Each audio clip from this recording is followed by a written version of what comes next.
Nursery నుండి 10th class వరకు నెహ్రూ నికేతన్లో చదువుకొని ఐఐటి చెన్నైలో సీట్ సాధించిన కామినేని గుణశ్రీని నెహ్రూ నికేతన్ మేనేజింగ్ డైరెక్టర్ మురళీకాంత్ ఘనంగా సత్కరించారు. విద్యార్థుల స్థాయికి తగిన సిలబస్ ను క్షుణ్ణంగా నేర్పించి వారిలోని ఆలోచన శక్తి పెంపొందించేలా నెహ్రూ నికేతన్ కృషి చేస్తోందని మురళీకాంత్ తెలిపారు. స్థానిక బోస్ రోడ్లోని నెహ్రూ నికేతన్ స్కూల్లో సోమవారం మధ్యాహ్నం జరిగిన కార్యక్రమంలో స్కూల్ ఉపాధ్యాయులు విద్యార్థులు పాల్గొన్నారు. ఈ సందర్భంగా విద్యార్థిని గుణశ్రీని పలువురు అభినందించారు. ఈ సందర్భంగా గుణశ్రీ మాట్లాడుతూ ఇష్టంతో చేస్తే ఏ పని కష్టం కాదని ఆమె అన్నారు. బాల్యం నుంచి ప్రశ్నించే తత్వాన్ని అలవర్చుకోవాలని, పాఠ్యాంశాల్లోని సందేహాలను ఎప్పటికప్పుడు ఉపాధ్యాయులను అడిగి నివృత్తి చేసుకోవాలని తెలిపారు. 6వ తరగతి నుండి నెహ్రూ నికేతన్లో ఇచ్చిన ఐఐటి ఫౌండేషన్ ప్రోగ్రామ్స్ను తాను ఐఐటిలో సీట్ సాధించడానికి దోహదపడిందని చెప్పారు. పాఠశాల స్థాయి నుండి పలు ప్రదేశాల్లో జరిగే ఒలింపియాడ్ పరీక్షలకు హాజరయ్యే అవకాశాన్ని కల్పించిన నెహ్రూ నికేతన్ యాజమాన్యానికి ఈ సందర్భంగా గుణశ్రీ కృతజ్ఞతలు తెలియజేశారు. నెహ్రూ నికేతన్ మేనేజింగ్ డైరెక్టర్ మురళీకాంత్ మాట్లాడుతూ విద్యార్థులు మానసిక ఒత్తిడికి లోను కాకుండా వారి వయసుకు తగిన సిలబస్ను మాత్రమే బోధిస్తూ సాధారణ విద్యార్థులు సైతం అసాధారణ ఫలితాలతో పోటీ పరీక్షలను ఎదుర్కొని జీవితంలో ఉన్నత స్థాయికి చేరుకునేలా నెహ్రూ నికేతన్ కృషి చేస్తుందని, అందుకు నిదర్శనం గుణశ్రీ అని అన్నారు. తల్లిదండ్రులు తమ పిల్లలు పోటీ పరీక్షల్లో విజయం సాధించాలంటే స్థాయిని మించి సిలబస్ను బోధిస్తేనే ఇటువంటి విజయాలు సాధిస్తారని కొందరు తల్లిదండ్రులు అపోహలో ఉన్నారు. కానీ విద్యార్థుల స్థాయికి తగిన సిలబస్ను క్షుణ్ణంగా నేర్పించి వారిలోని ఆలోచన శక్తి పెంపొందించేలా కార్యాచరణ చేసుకుని ముందుకు సాగుతున్నట్లు మురళీకాంత్ తెలిపారు.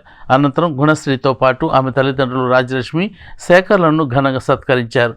ఈ కార్యక్రమంలో బాలబాలికలు, ఉపాధ్యాయులు పాల్గొన్నారు.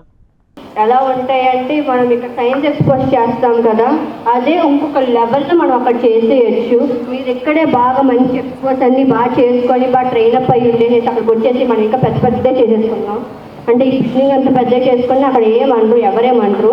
ఇక్కడైతే మళ్ళీ ప్రైజెస్ అక్కడ అందరూ విన్ అయిపోవచ్చు. So yeah, science expos, EFPR I must say నాకు అది చాలా హెల్ప్ అయ్యింది. ఇక్కడ ఉన్నప్పుడు అలా బయటకి వెళ్ళేసేసి నాకు అదేదో టూర్ వెళ్తున్నట్టు అనిపిస్తూ ఉండేది. ఈఎఫ్పిఆర్స్కి అలా బయట గుంటూరు వెళ్ళేసేసి సరే ఆ టూర్ కోసమైనా వెళ్ళాలని చెప్పేసి చదివేదాన్ని, ఆటగా పాటగా ఎంజాయ్ బాగా చేసేదాన్ని. ఏదన్నా ఇలా స్పీచెస్ అంటే చక్కగా పీరియడ్ అంతా ఫ్రీగా ఉండేది కదా.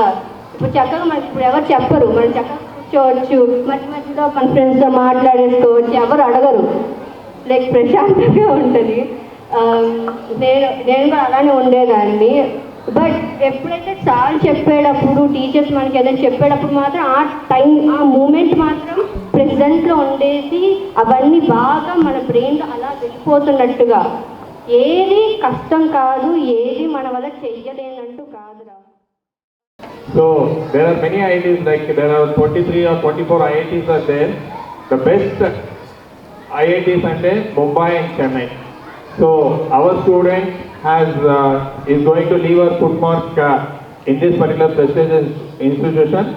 So every one of us should be proud and congratulate her with a big round of applause.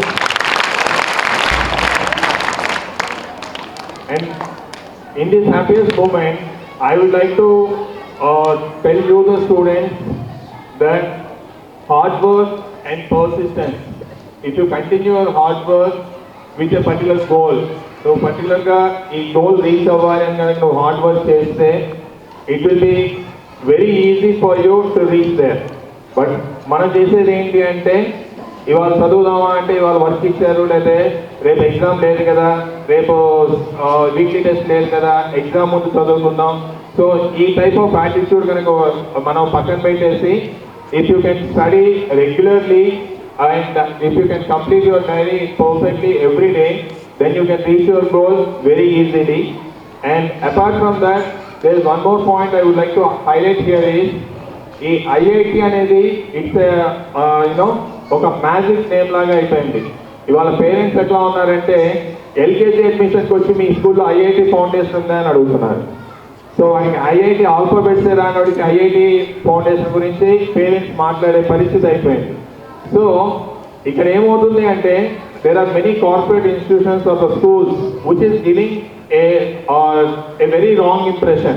ఏంటి అంటే మనం స్కూల్ లెవెల్లోనే 6th క్లాస్లోనే వాడికి ఇంటర్మీడియట్ చెప్పేయాలి, లేకపోతే 10th క్లాస్ చెప్పేయాలి, అలా చెప్తేనే వీడికి ఐఐటి సీట్ వస్తుంది అని ఒక రాంగ్ ఇంప్రెషన్ క్రియేట్ చేసి అలాగా పిల్లల్ని స్ట్రెస్ చేసి ఒక అపార్ట్మెంట్ కల్చర్లో పిల్లల్ని they are literally squeezing the student. So ఇలాంటి సిచ్యువేషన్లో మన Nehru Niketan we always believe that స్టూడెంట్కి వాడికి ఏజ్ తగ్గట్టుగానే వాడికి వర్క్ ఇవ్వాలి. 6th క్లాస్ వాడికి 6th క్లాస్ మ్యాథ్స్ చెప్పాలి. But one thing for sure is వాడు నేర్చుకుంటున్న మ్యాథ్స్ ఏదైతే ఉందో అది పర్ఫెక్ట్గా చేయించాలి. ఫర్దర్ దానికి సంబంధించిన different types of questions, different types of examinations మనం పంపిస్తూ, క్వశ్చనింగ్ డిఫరెంట్గా చేస్తూ, క్వశ్చన్ పేపర్స్ బయట నుంచి తెప్పిస్తూ, ఇవన్నీ చేస్తూ we're trying to improve the thinking ability of the student, which is very important for any competitive examination.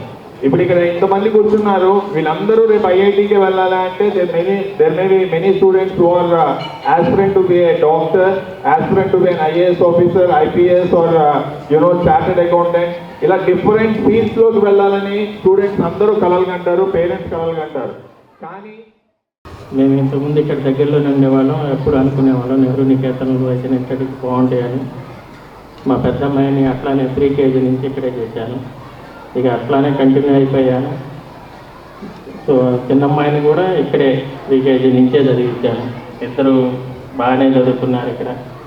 ఇక స్టూడెంట్స్ కానీ మేము వెనక్కి తిరిగి మిగతా మీ పేరెంట్స్ ఎలా ఉంటారో నాకు తెలియదు, నేను ఇక్కడ ఉన్న టీచర్ని నమ్మేశాను గట్టిగా. అందువల్ల నేను అంతగా ఎప్పుడు వెనక్కి తిరిగి చూసుకోను. కొద్దిగా అప్పుడప్పుడు ఎంపీ సార్ దగ్గరికి వచ్చి అడుగుతుంటే ఫైనల్గా చూసి గుడ్ అనేవాళ్ళు. ఇక టీచర్లు తను ఎలా చదువుతుంది ఏంటనేది బాగా బ్రీఫింగ్ ఇచ్చేవాళ్ళు. I'm really thank to Nehru Niketan. I'm really ఇది హార్ట్ఫుల్లీ. మీరు కూడా బాగా చదువుకోండి అమ్మా. ఉంటుంది కానీ టీచర్స్ ఏం చెప్తున్నారు అనేది చాలామంది నెగ్లెక్ట్ చేస్తూ ఉంటారు. అట్లా నెగ్లెక్ట్ చేయమాకండి. వీలైనంత వరకు కాన్సన్ట్రేషన్గా ఉంటానే ట్రై చేయండి.